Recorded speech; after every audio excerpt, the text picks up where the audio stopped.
최영우의 시사 포커스 1540. 네, 4월 4일 수요일에 보내드리고 있는 시사 포커스 1540. 오늘은 스티븐 김 변호사 그리고 한인민주당협회 스티브 강 수석 부회장 두 분이 다 스티브가 돼서 발음을 두 번 하니까 참 힘드네요. 주영석 기자 이렇게 세 분 모시고 얘기를 나누고 있고요. 여러분께서는 유튜브를 통해서 이 생방송으로 또 이 프로그램을 보실 수 있습니다. RKTV 3700으로 들어오시면 되겠는데요. 또 댓글을 지금 남기는 칸이 오른쪽에 있습니다. 이 프로그램이 끝날 즈음에 한 분을 선정해서 댓글을 주신 분 중에 한 분을 선정해서 선물을 드리도록 하겠습니다. 자, 주영석 기자, 이 얘기는 조금 더 우리가 짚고 넘어가죠. 저는 그런 면에서 참 한계를 느끼는 게 뭐 이상주의자라는 얘기도 하지만 미국 정치 생각할 때마다 참 답답하다는 생각이 들어요. 민주당과 공화당 두 당이 벌써 이 몇백 년을 이렇게 내려오고 있는데 시대는 많이 변하고 있는데 미국 정치가 참 변하지 않는 것도 그 어떤 양당 기득권이 너무 공고하고 있고 그러다 보니까 여러 가지 사회적인 이슈나 이 변화들을 다 담아내지 못하고 있지 않은가 저는 그렇게 생각을 하고요. 이 젊은 사람들이 투표를 하지 않는 것 중에 하나도 누굴 찍어도 자기들을 대변하지 않는다고 생각하니까 사실은 뭐 관심이 없는 거죠. 공화당을 찍어준들, 민주당을 찍어준들 정확히 자기 목소리를 대변 안 해주니까 그런 차원에서는 좀 미국이 굉장히 대단한 나라 같지만 정치적으로는 참 그 뭐라 그럴까 이 좀 담합 같은 그런 느낌도 있고 그런 어떤 이 기존의 어떤 정치인들의 어떤 담합을 좀 깨트려야 될 것 같다. 저는 그런 생각을 합니다. 그렇지 않으면 이런 변화를 굉장히 좀 그 미국 정치가 반영하기가 어렵지 않을까 그런 생각을 하고요. 그리고 법이나 제도라는 게 전 분명히 말씀드리지만 인간을 위해서 우리가 법도 만들어 놓은 거고 제도도 만든 거고요. 따라서 그 얘기는 뭐냐면 인간이 필요하면 얼마든지 바꿀 수 있는 게 법이고 제도예요. 수정헌법 2조가 뭐가 문제입니까? 바꾸면 되지. 그걸 못 바꾼다고 생각하는 것 자체가 인간이 왜 수정헌법에 얽매야 됩니까? 말도 안 되는 거고요. 인간의 필요에 의해서 인간이 짐승과 다른 게 뭡니까? 짐승들은 약육강식의 삶을 사는 거예요. 힘이 있는 동물이 지배하고 힘이 약한 동물은 힘이 센 동물의 눈치를 볼 수밖에 없는 게 그게 동물의 짐승의 사회고 인간이 다른 거는 인간은 힘이 약하건 강하건 똑같은 룰에 의해서 편안하게 행복한 삶을 추구한다는 게 바로 우리가 법과 제도가 있는 건데 그렇게 만들어 놓은 법과 제도가 몇백 년 전이기 때문에 지금에 와서 이 시대적인 흐름을 반영을 못한다고 한다면 바꿔야죠. 인간이 그럼 몇백 년 전의 법을 따라가야 됩니까? 그건 말도 안 되는 거예요. 그런 차원에서 헌법 아니라 헌법 할아버지라도 인간의 삶을 제대로 도와주지 못한다면 바꿔야 되는 거예요. 알겠습니다. 제가 강부장은 어떻게 생각하세요? 네, 이번 특히 밀레니어 투표율은 만약에 트렌드를 봤을 때도 지난해 이제 계속 저조했거든요. 하지만 이제 조금 전에 주영석 국장님도 말씀하셨지만 앞으로 1, 2년 안에는 베이비 부머보다 인구가 더 커지거든요. 그리고 앞으로도 계속 증가하고 캘리포니아 같은 경우는 이제 투표율 법이 바뀌어서 프리 레지스트레이션이 돼서 만 16세부터 미리 등록이 가능하거든요. 그래서 만 18세가 되면 그때부터 투표가 되고 그렇기 때문에 이제 인구는 계속 늘어나고 젊은 세대는 계속 나이가 들어서 투표할 수 있는 나이가 많이 증가하고 있는데 아무리 투표율이 저조하다고 해도 그 인구가 많기 때문에 조금이라도 상승하면 그 임팩트가 크거든요. 쉽게 설명드리면 캘리포니아 같은 경우는 라티노 인구가 굉장히 많습니다.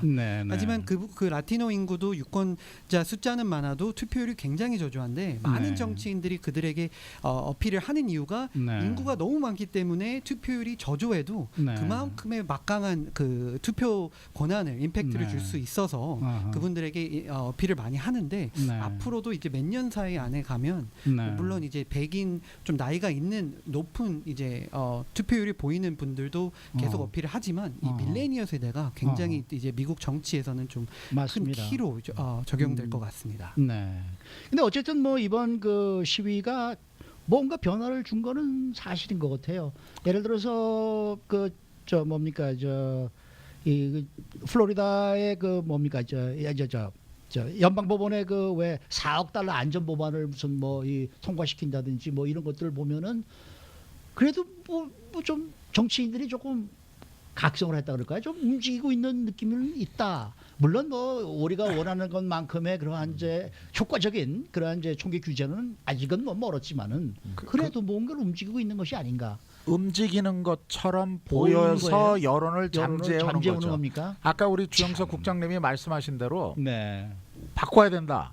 네. 지금 정치인들 단합하고 그런 느낌이 있다. 네. 정확하게 보신 거예요. 네. 네. 스페셜 인트리스트가 민주 공화 양당을 잡고 네. 거의 자기네들 뭐라 그럴까요? 위치 보존하는 데 쓰거든요. 네. 네. 사실 트럼프 대통령이 이번에 당선된 것도 네. 그 스왑프 그 들어온 물을 없애겠다라고 얘기를 해서 일종의 그런 그 모토를 걸고 당선이 된 거거든요. 네. 그러니까 지금 주 국장님 말씀하신 그대로 네. 모든 지금 유권자들이 자기네들의 생각과 성향이 정치인들이 제대로 반영을 하고 있지 않다라는 그런 어떤 공감대가 형성된 거죠. 네. 네. 근데 이제 이 총기 규제는 아까 말씀하신 대로 그 뭐 세컨 어멘먼트를 없애라. 저도 어그리해요. 만약에 더 이상 필요 없으면 없애야 됩니다. 네. 근데 없애는데도 절차가 있어요. 어.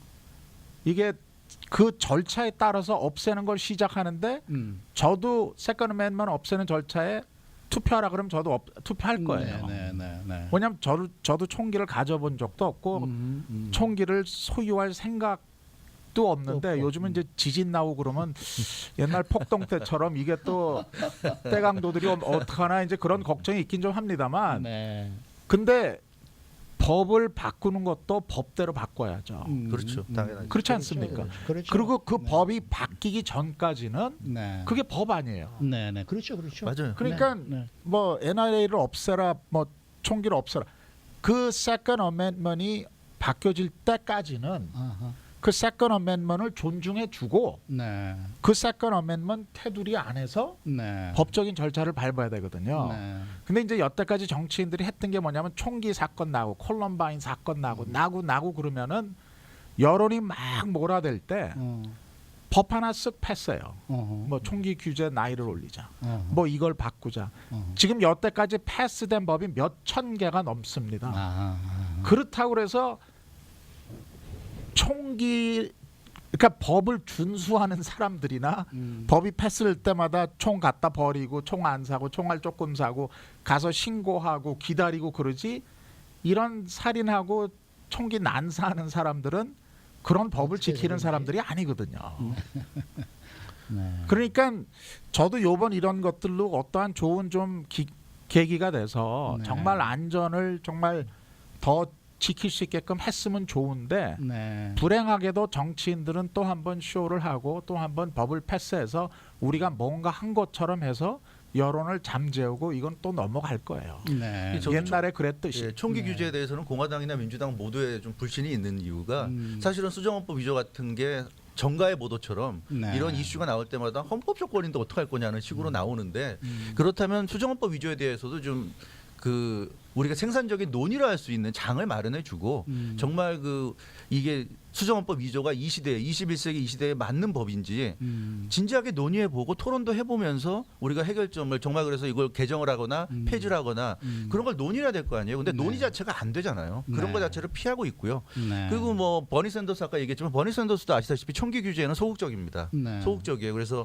힐러리보다도 더 소극적이고 물론 그분이 NRA에 로비받고 그런 정치는 아닌 걸로 저는 알고 있지만 어찌됐건 그분도 여러 가지 이유로 해서 총기 규제는 소극적인데 그렇기 때문에 이건 민주당이면은 뭐 총기 규제를 찬성하고 공화당은 반대 이렇게 단순하게 먹을 수는 없는 문제 같고요.